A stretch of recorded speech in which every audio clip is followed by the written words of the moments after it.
বৃষ্টি ভেজা রাতে এক টুকরো মানবতা 14 এবং একজন ট্রাক চালকের গল্প। রাত তখন আনুমানিক 2টা। চারপাশ নিঝুম অন্ধকার।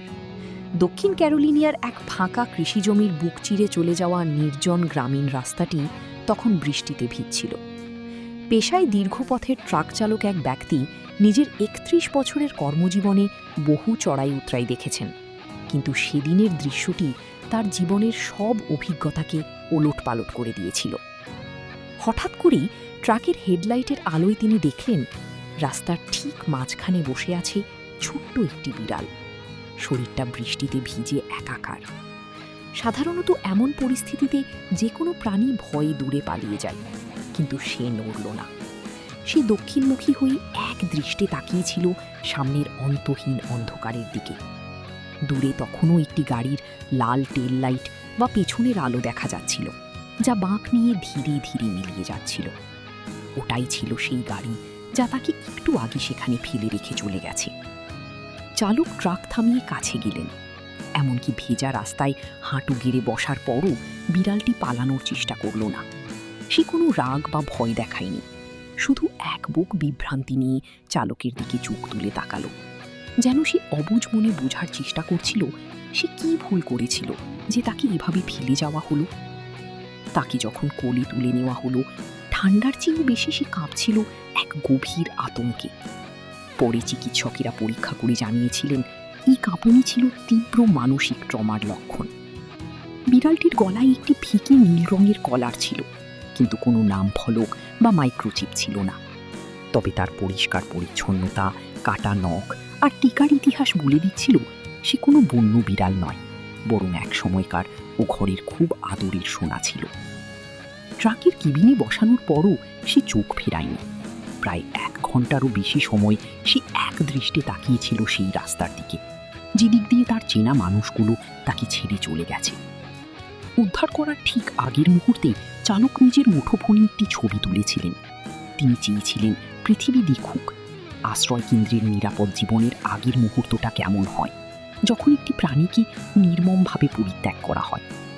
পরদিন ছবিটি ট্রাকারদের একটি অনলাইন ফোরামে পোস্ট করা হলে তা দ্রুত বিশ্বজুড়ে ভাইরাল হয়ে যায়। লাখ লাখ মানুষের হৃদয়ে দাগ কাটে সেই ছবি। এদিকে তীব্র মানসিক আঘাতের কারণে বিড়ালটি টানা 5 দিন ফস্টার হোমে কিছু খায়নি। সে খাঁচার এক কোণে মুখ লুকিয়ে বসে থাকত। কেবল একটি জিনিসেই সে প্রতিক্রিয়া দেখাত। বাইরে কোনো গাড়ির হর্ন বা চাকার শব্দ হলে সে ধড়ফড় করে উঠে দরজার দিকে তাকাত। সে হয়তো ভাবত সেই চেনা গাড়িটি তাকে নিতে বুঝি ফিরে এসেছে। 6 দিনের মাথায় সেই ট্রাক চালক আবারও ফোন করলেন এবং জানতে পারলেন কেউ তাকে নিতে আসেনি। তিনি আর দেরি না করে 4 ঘন্টা গাড়ি চালিয়ে ফস্টার হোমে ছুটে এলেন।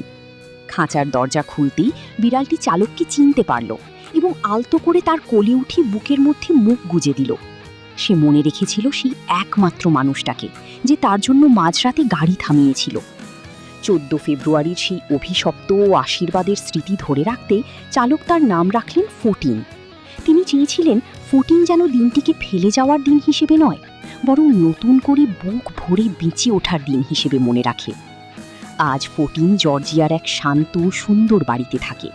জানালার পাশে তার আরামদায়ক বিছানা আর খাবারের বাটি সবসময় পূর্ণ থাকে।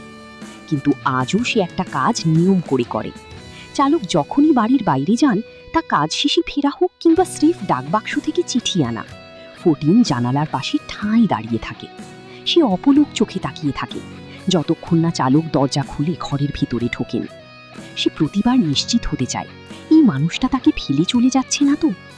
যে মানুষটি তাকে ফেলে গিয়েছিল সে হয়তো নিজের স্বাভাবিক জীবনে ফিরে গেছে, কফি খাচ্ছে, ঘুমাচ্ছে, কিন্তু সেদিনের সেই নীরবতা আর দূরে মিলিয়ে যাওয়া ইঞ্জিনের শব্দ 14-এর মনের ভেতর যে ক্ষত তৈরি করেছিল তা হয়তো পুরোপুরি কোনোদিন শুকাবে না।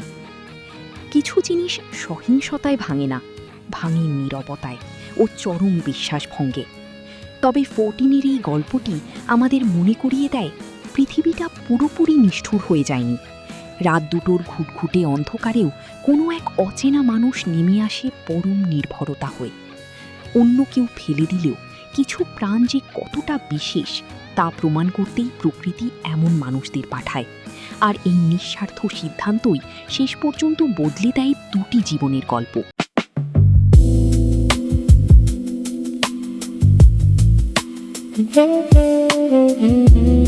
এটি জাহানারা শাওনের ফেসবুক কপিড পোস্ট থেকে নেয়া এবং ব্যাকগ্রাউন্ড ইনস্ট্রুমেন্টাল মিউজিক মরহুম আয়ুব বাচ্চুর সেই তুমি গানের।